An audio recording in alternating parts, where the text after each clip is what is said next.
오래전부터 우리에게 잘 알려진 영어로 된 격언이 있습니다.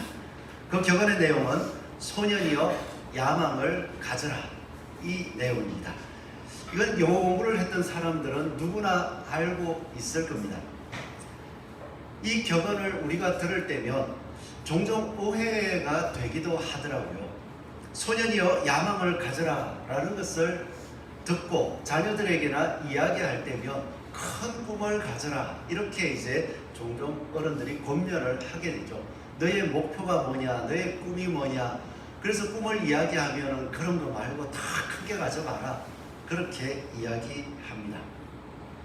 가끔 저희 어머니에게, 저희 어머니도 연세가 많으시고 그런 가운데에 늘 아들은 아들인가 봐요. 목회를 해도 어머니는 어머니고 이 목사로서 가도 늘 애기 같은가 봐요. 그래서 어머니에게 이런 목회 이야기도 하고 대화를 나누다 보면 그렇게 얘기를 해요. 한 목사, 그래도 하나님이 역사하시면 어떻게 될지 모르니까 큰 꿈을 가지라고, 뭐 교회가 뭐 1000명 될 거를 꿈꿔보라고 막 그렇게 말씀을 하시더라고요.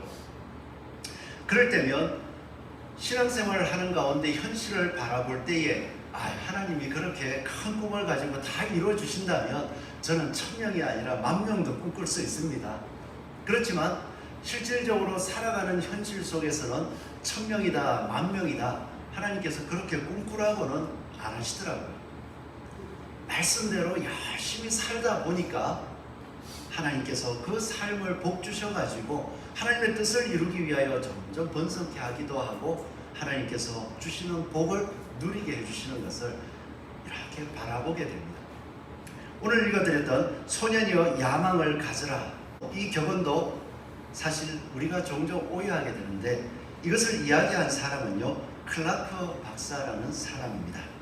이 사람은 당시의 세계적인 농학자로서 미국 매사추세츠 농업대학 학장을 지내고요, 일본 정부의 초청을 받아서 1876년에 삿포로 농학교의 초대 교장으로 취임했습니다.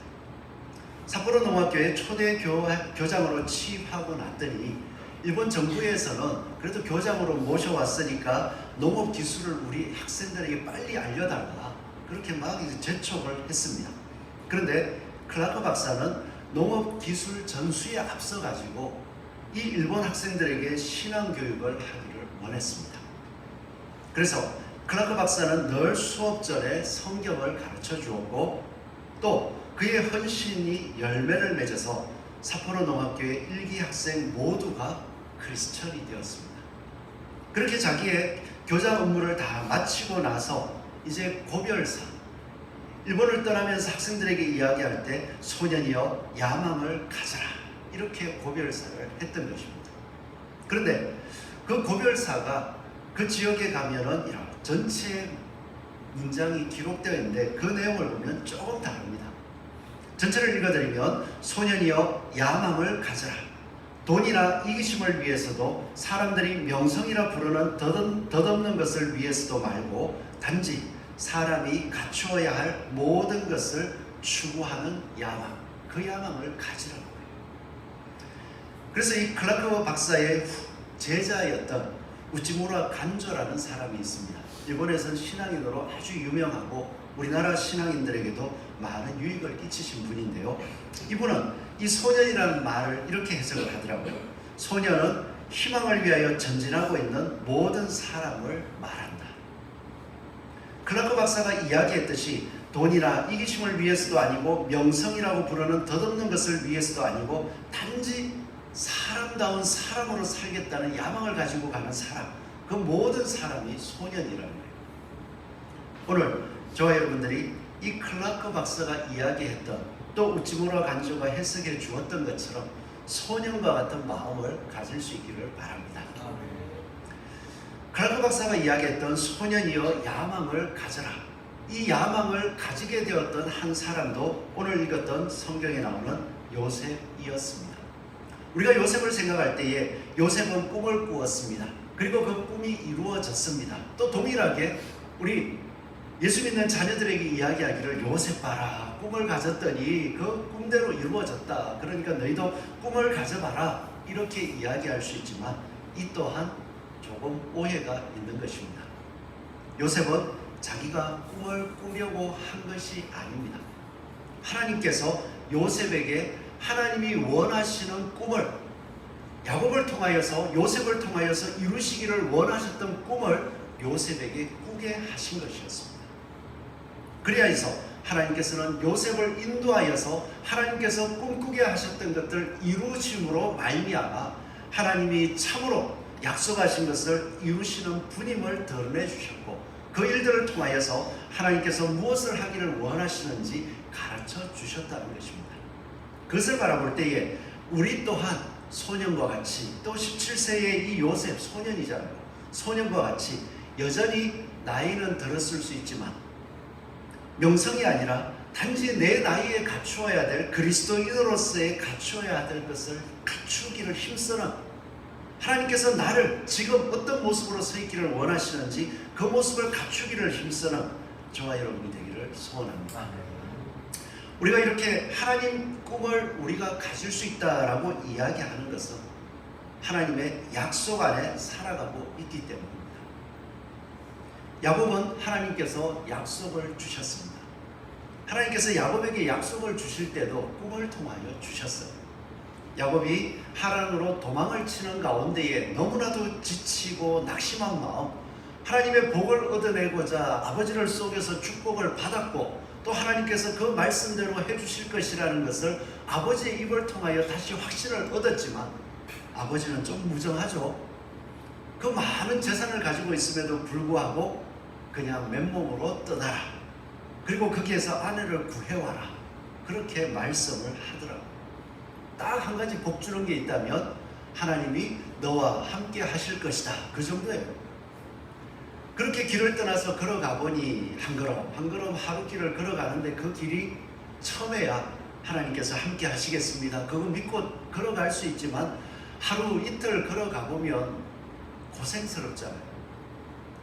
삶이 지금까지 아버지 밑에서 살아가던 삶과는 전혀 다르잖아요. 하룻밤을 자보니 그 들판에서 잠을 자는데 사막의 그 짐승들 소리도 들리고 불안하기도 하고 지치기도 하는 그 마음, 그럴 때에 하나님께서 그 지치고 낙심한 마음속에 꿈속에 나타나셔서 내가 너를 지키고 보호하여서 다시 이곳으로 돌아오겠다 말씀해 주신 것, 그게 하나님께서 주신 꿈이었잖아요. 그래서 야곱은 그 꿈을 바라보고 하란에 가서 여러 가지 고생을 하였지만 결국 하나님께서 세워주신 것을 가지고서 맛보고서 다시 가나안으로 돌아왔습니다. 그리고 가나안에 돌아와서 자신의 자녀들과 그 함께 있는 모든 사람을 이끌고 베델에 올라갔을 때에 하나님께서 다시 나타나셨어요. 다시 나타나셔서 말씀하시기를 너를 이스라엘이라고 나는 여전히 부르겠다. 너희 이름을 바꿔서 내가 너에게 약속한 그 모든 것을 다 이루어 주겠다. 그리고 너희의 자녀들을 통하여서 내가 약속한 이 가나안 땅을 얻게 해주겠다. 그리고 너희 자녀들을 통하여서 진짜 왕도 나오게 해주겠다. 다 약속해 주셨습니다. 그 약속을 베델에서 예배를 드렸다 할 때에 지금처럼 우리만 나온 게 아니었어요. 믿음이 없을지는 모르지만 야곱의 자녀들 온 가족이 다 함께 모여서 베델에서 하나님 앞에 예배드렸습니다. 그리고 그 예배 때에 하나님께서 베델에서 야곱에게 말씀하셨지만 그 가족들도 다 야곱을 통해서 들었을지 모르지만 다 들었습니다. 그렇다면 야곱의 자녀들도 아버지를 보니까 하란에서 그렇게 고생했는데 도망치는 가운데에서 이 외할아버지 라반에게서 구출되는 장면, 그리고 세겜에서 우리는 하나님의 언약을 빌미로 살인을 저질렀는데도 하나님께서 보호해 주시고 약속 안에 있게 해주시고 너희들을 나의 자녀로 보겠다고 말씀해 주시는 이야기를 들었을 때에 야곱의 자녀들의 마음은 어땠을까요? 쫓기는 마음 속에, 그리고 자신들이 한 행위로 말미암아서 우리에게 위험이 닥쳐오는 가운데에 아버지를 따라 하나님 앞에 섰더니 하나님께서는 그 모습 그대로를 받아주시면서 야곱의 믿음 안에, 야곱이 이스라엘 되는 믿음 안에서 살아가는 너희들, 내가 약속한 대로 나의 자녀로 삼고 그리고 이 약속한 땅을 얻을 수 있게 해주겠다. 그렇게 말씀해 주신다면 야곱의 자녀들도 당연히 우리는 야곱과 같은 삶을 기대해 볼 수 있지 않을까요? 야, 아버지가 하나님께 약속을 받았고 또 하나님은 우리에게도 그 약속을 주시겠다고 하는구나. 그거는 장자만 주겠지.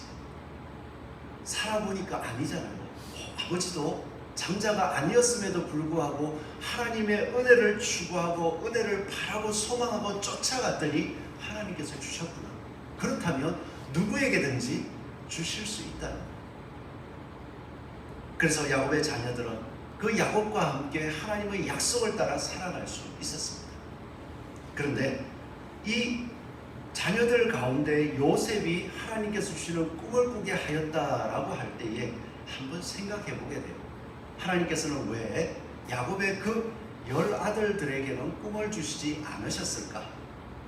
그런 것을 바라볼 때 이 10아들의 삶의 모습들을 살펴보니까 하나님의 약속 안에 있지만 약속을 들었지만 약속에 집중하지 아니하고 자기 힘으로 자기의 능력으로 세겜에서 약탈하였던 그 모습처럼 살아가고 있는 것을 확인하게 됩니다.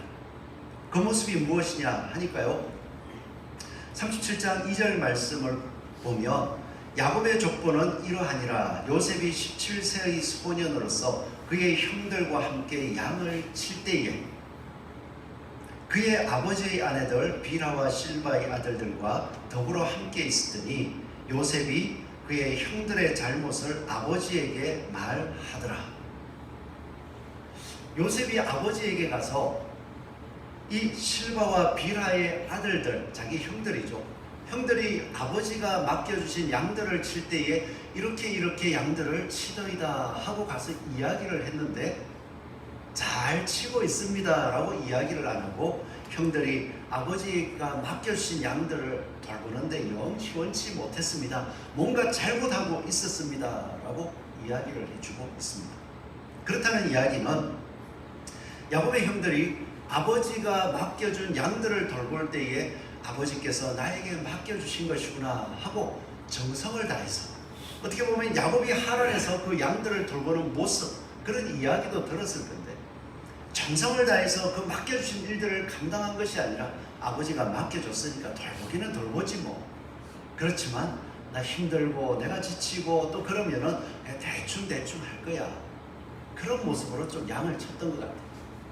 그러니 요셉이 그 모습을 보니까, 아버지가 맡겨준 양들을 치는 모습을 보니까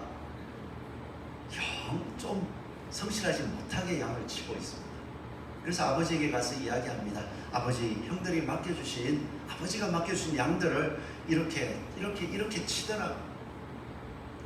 그러면 그 이야기를 들었을 때에 형들은 어떨까요? 일반적으로 좀 정상적으로 조금 성숙한 사람이라면 그 이야기를 하면 아버지 맞아요. 요셉이 얘기한 대로 제가 좀 몸이 좀 피곤하고 지쳐서 아니면 또 마음이 이래서 그렇게 못했어요. 그러면서 아버지 이제 잘할게요. 이렇게 할 수 있잖아요. 그런데 이어지는 모습들을 보니까 그 이야기를 할 때 자기가 잘못했다가 아니라 야, 내가 아버지가 맡겨준 거 그 정도 하면 됐지. 그거를 같이 또 고자질해. 이러면서 요셉을 미워하더라. 그리고 조금 더 가보면 요셉이 노년에 얻은 아들이다라고 해서 아버지의 사랑을 좀 더 받았습니다. 다른 자녀들에게 옷을 안 사준 것이 아니라 요셉에게만 좀 더 특별한 옷을 지어준 채색 옷이라고 하죠. 그러면 사실 누구를 미워해야 됩니까? 아버지한테 가서 따져야죠. 그런데 그 모습을 보고는 형들이 4절을 보면 아버지가 형들보다 그를 더 사랑함을 보고 그를 미워하여 요셉을 더 미워했대요. 그러고 나서 그에게 편안하게 말할 수 없었더라. 다른 말로 얘기하면 왕따 시켰다는 거예요. 형들 가운데 같이 양을 치는데 왕따 시켜가지고 말도 안 하고 뭐라고 밥 먹을 때도 이리 와서 같이 먹자 안 하고 야 너는 절로 가. 밥 먹는데 얘기도 안 하고 자기들끼리 있고 막 그렇게 왕따를 시켰다. 형들의 모습은 늘 자기들의 상처를 생각하면서 자기보다 약한 동생에게 계속 미움을 쏟아내는 모습이었습니다. 그리고 또 더 한 가지 충격적인 게요. 아버지가 요셉을 사랑했더니 그 요셉을 미워했고요. 요셉이 꿈을 꾸었습니다. 그 꿈의 내용이 무엇이냐 하니까 밭에서 곡식 거두는 단이 있었는데 그 곡식 거두는 단들, 형들의 단은 다 엎어지고 내 단만 딱 서더이다. 그렇게 얘기를 했어요. 그랬더니 형들이 그걸 듣는 순간 알았어요. 또 지금 분위기상도 비슷한 것 같아요. 아버지가 요셉을 더 사랑하니까 요셉을 장자 삼으려나 우리 가정의 지도자 삼으려나 그런 마음에 일말의 의심이 좀 있는 가운데에 요셉이 뻔뻔하게도 형들 앞에서 제가 꿈을 꿨습니다 했더니 형들의 장들이 다 저한테 절하더이다. 야, 네가 진짜 아버지가 좀 이뻐해 준다고 뭐가 될 것 같은데 우리가 진짜 너 앞에서 절할 것 같아? 네가 진짜 왕이 될 것 같아? 그러면서 형들도 그 막내 요셉이 꿈꿨다 할 때 아유 저게 그냥 아버지가 사랑해 주니까 그냥 철이 없어서 저렇구나 하고 무시할 수 있잖아요. 근데 그 이야기를 들으면서 참 못된 놈 하면서 더 미워했다. 요셉이 그거를 알면서도 또 하루나 이틀 지나가서 또 얘기하는 거예요. 가족들이 다 모여있는데 야 제가 또 꿈을 꿨습니다. 해와 달과 별들이 다 저한테 절하더라고요. 우리 아버지까지 깜짝 놀랐어요. 아니 내가 오냐 해줘서 그런가? 어떻게 저런 말을 하지? 온 가족이 나 앞에 절하게 될 일이 있겠냐? 최소 그래도 아버지 부모한테 네가 아무리 잘 돼도 부모가 나 앞에 가서 절하겠냐? 그래가지고 막 야단을 치면서도 야곱은 뭔가 아는 게 있잖아요. 하나님이 베델에서 나에게 꿈을 주셨는데 그 꿈대로 이루어 주시는 거 지나보니까 되돌아보니까 이건 생각도 못했던 거예요. 그걸 생각하면서 그래 혹시 또 모르겠다. 그리고 야곱은 마음에 새겼지만 이 형들은요 하나님의 약속 안에서 살아가고 하나님이 아버지를 어떻게 인도해 주셨는지 그런 거 하나도 생각 안 해요. 지금 내가 아버지 사랑을 못 받고 그 사랑을 못 받는 건 이 요셉 요 동생 때문이니까 미워 죽겠다 날마다 미움을 쌓아가는 것입니다. 그러고 나서 결국에는 그 동생이 혼자서 헤브론에서 이 도단이라는 곳까지는 한 100km가 걸리거든요. 한 5일 동안을 형들을 찾아가지고 지친 몸으로 찾아오고 있는데 그 채색 옷을 보면서 내 동생이다 하는 것을 알고는 어떻게 합니까? 내 미워 죽겠는데 이 미움을 내가 풀어버려야겠다. 어떻게 해요? 죽여야 되겠다. 미움이 시기가 지나서 살인하는 것도 당연치 않은 자리까지 자기의 미움을 통해서 자기의 욕심을 통해서 살인하는 것도 당연하게 생각하는 자리까지 나아가게 됩니다. 우리가 이거 상상할 수 있겠습니까? 하나님의 약속 안에 있고 하나님께서 나를 지켜주신다고 하는 것 같은데 야곱의 자녀들의 삶, 그 삶을 바라보면 하나님의 말씀과는 동떨어져서 그냥 세상 사람들과 똑같이 사는 삶, 그 삶을 살아가고 있더라는 것입니다. 이러할 때 결론적으로 보면 이 야곱의 10아들의 삶은 하나님의 은혜를 맛보고 결국 하나님의 은혜가 어떻게 이루어지는지를 그 속에서 누리지만 죄짐을 지는 속에서 살아가더라고요.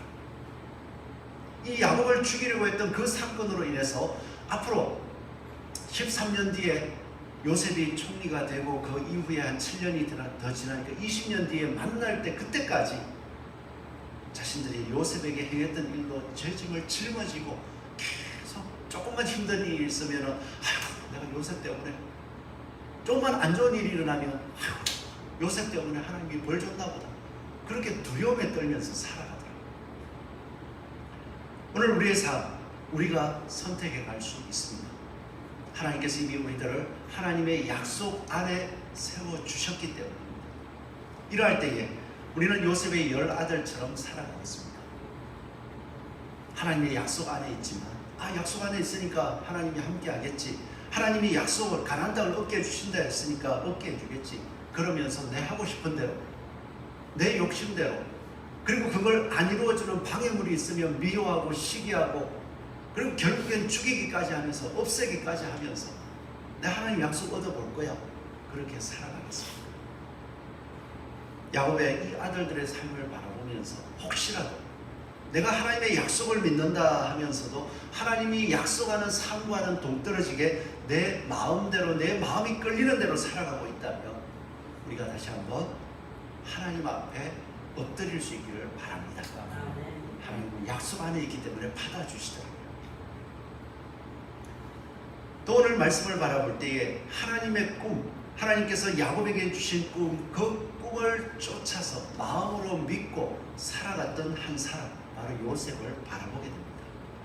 왜 요셉을 아버지 야곱이 가졌던 그 꿈을 쫓아갔다라고 이야기를 하느냐고 하면, 요셉이 어리잖아요. 형들하고 같이 양을 쳤습니다. 그러면 형들에게 물들 수 있지 않을까요? 동생들이 이렇게 가서 달래고 얼르고 가서 협박하고 막 이러면은 어느 순간 형들 말이 무서워라서라도 아버지한테 이럴 수도 없고 형들처럼 행동해야겠죠. 그런데 요셉은 끊임없이 아버지를 가장 우선에 두었습니다. 왜 그럴까요? 야곱을 통하여서 하나님께서 약속해 주신 그 하나님을 바라보고 있기 때문입니다. 성경에 나오지 않지만 제가 이렇게 말씀드릴 수 있는 이유가요, 하나님께서 요셉에게 꿈을 주셨다는 것. 하나님께서 아무것도 바라지 않고 있는데 어느 날 뜬금없이 툭 꿈을 주셔가지고 너에게 이렇게 앞으로 내가 해갈 거야 하셨겠습니까? 야곱이 비록 잘못된 방법이었지만 하나님의 복을 바라고 추구하고 나아갈 때에 그 베델에서 만나 주셨던 것처럼 요셉이 야곱의 밑에 있으면서 야곱을 인도하시는 하나님을 그렇게 뭔가 바라보고 있을 때 하나님께서 꿈을 주시더라고요. 그리고 또 한 가지가 있죠. 이제 야곱이 꿈을 꾸는 가운데에 팔렸습니다. 종으로 팔려갔는데 그 팔리는 종의 생활을 하는 가운데서 그의 삶의 고백이 힘들고 어려울 때마다 툭툭 터져 나오는 걸 보면 내가 하나님 앞에 있음을, 내가 하나님 앞에서 잘못하지 않기 위하여 이렇게 성실하게 살아가고 있음을 순간순간 고백하더라고요. 아니, 야곱 밑에서 형들의 미움을 받아가 팔렸는데 하나님 앞에서 살겠다는 다짐이 되겠습니까? 저는 이 모습이 야곱을 바라보면서 또 야곱의 사랑을 받았기 때문일 수 있겠지만, 어찌됐든 야곱의 하나님을 요셉이 바라보고 있더라고요. 그럴 때에 요셉은 아버지를 바라볼 수 있었습니다. 그리고 나서 이 아버지를 바라보는 마음 속에서 하나님이 주시는 꿈도, 그 마음속에 깊은 확신이, 뭔가 잘은 모르지만 하나님이 주셨다는 것, 그것을 알고 이야기할 수 있습니다. 오늘 저와 여러분들의 삶들이 이 요셉처럼 믿음의 사람들의 사랑을 받을 때에 그 사랑이 참으로 귀한 것이라는 것을 마음에 새길 수 있기를 바랍니다. 그래서 저는 교회를 생각할 때에 우리 성도들에게 일단은 나쁜 일을 하면 안 되죠. 제가 여러분들 그냥 이렇게 행동하는 걸 보니 마음속에 미워가지고 그 미움 때문에 꼬투리를 잡고 계속 성도가 이러면 안 되지 라고 하면서 결국 말씀대로 하는 것 같지만 마음속에 미움을 가지고 뭘 하려고 하면 안 되겠죠. 그거는 당연히 안 해야 돼요. 그리고 이 말씀을 생각하면서 하나님께서 세워주신 사람들이라는 것을 생각하면서 제가 할 수 있는 것은 부족한 것 같아도 계속해서 하나님이 여러분들을 세우기 위해서 돌보듯이 끊임없이 돌보는 일들을 해야 됩니다. 혹시 목사님이 나를 이렇게 돌봐주고 이렇게 하는 거 왜 저렇게 좀 어떻게 어떤 데는 좀 지나치게 하는 것 같아, 그런 생각이 들 수도 있고, 그거 왜 저래 하는지 모르겠다, 안 하면 좋겠다, 그럴 수도 있겠죠. 요 마음은 좀 알아주셨으면 좋겠어요.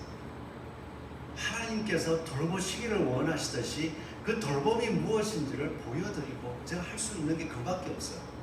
그럴 때면 목사님이 왜 저러시지가 아니라 하나님을 믿고 하나님의 약속 안에 있는 자녀요 예수 그리스도를 믿음으로 말미암아서 앞으로 그 삶 속에 제가 거주하는 삶의 공간이 아니라 이 교회의 공간이 아니라 여러분들이 살아가는 삶의 공간 속에서 하나님께서 돌보심이 저런 것이었구나 하는 것을 깨닫고 나도 내가 살아가는 공간 속에서 다른 사람들이 볼 때 왜 저렇게 하지 왜 저렇게 하지라고 할지라도 하나님의 사랑이 이런 것이라는 것을 보여줄 수 있는 삶, 그것을 통해서 하나님의 사랑을 맛보게 해줄 수 있는 삶,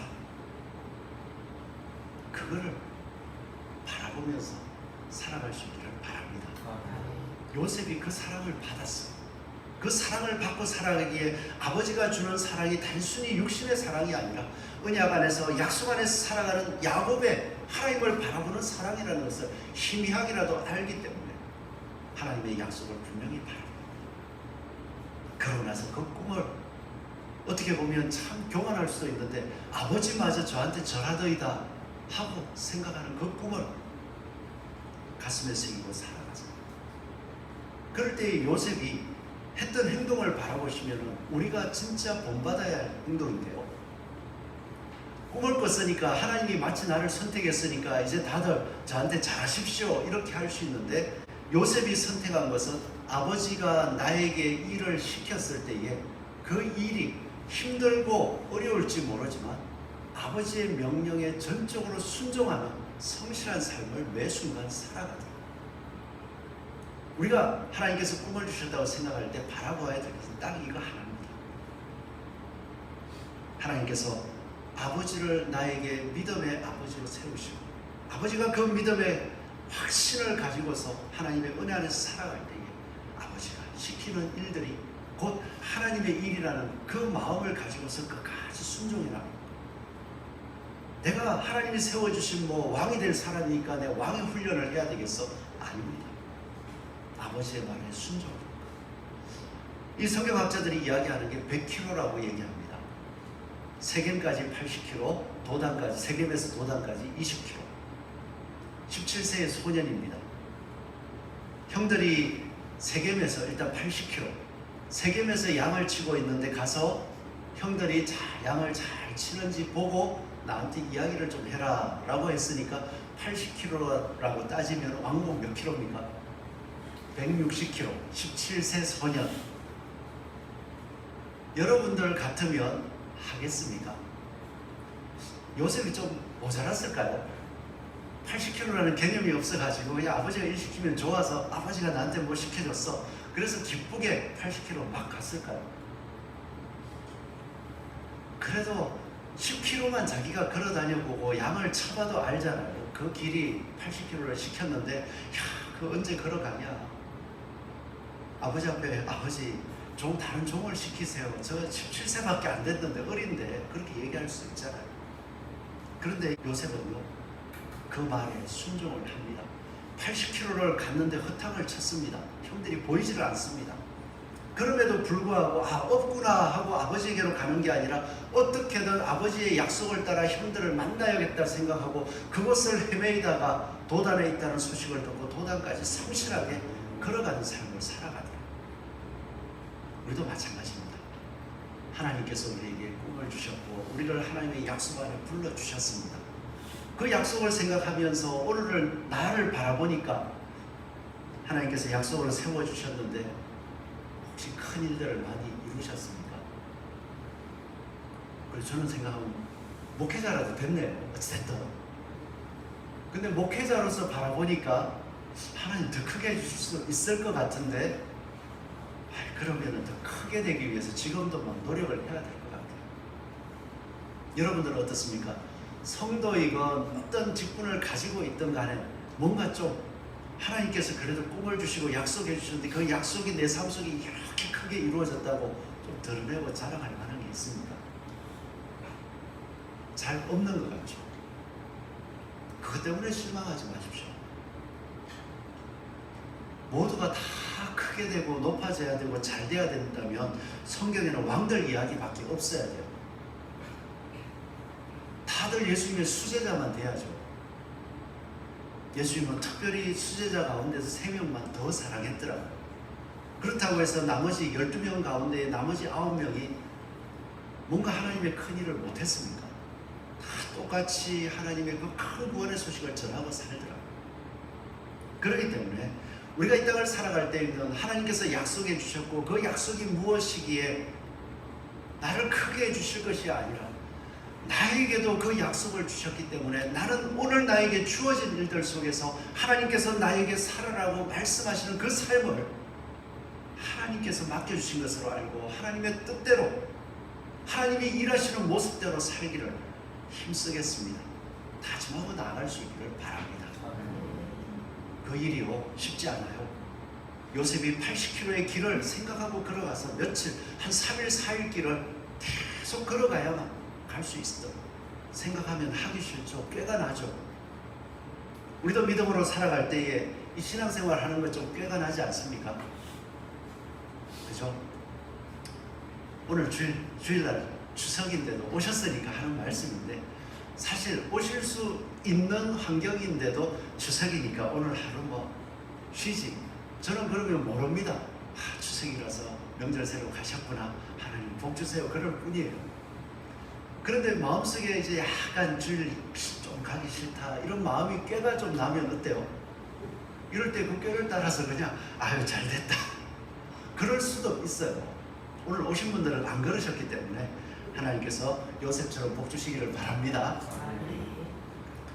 그럴 수도 있어요. 그리고 또한 그런 신앙생활뿐만 아니라 내가 다른 사람을 섬길 때에 섬기는 게 힘들잖아. 그럴 때에 꾀가 나가지고 나 오늘 아파, 나 오늘 뭐 힘들어, 바빠 이렇게 하면서 안 할 수 있어요. 그렇지만 하나님이 아시잖아요. 이때에도 안 할 수 있지만 하나님이 아신다는 것, 내가 하나님 앞에 있다는 것을 알고 하나님의 약속을 따라 행할 때에 그 행동을 통하여서 하나님께서는 요셉의 꿈을 이루신 것처럼 우리에게 주신 하나님의 꿈을 우리의 삶 속에 이루어 주실 줄로 믿습니다. 그러면 가장 결정적으로 하나님의 꿈은 뭘까요? 하나님께서 꿈을 가지고 계세요.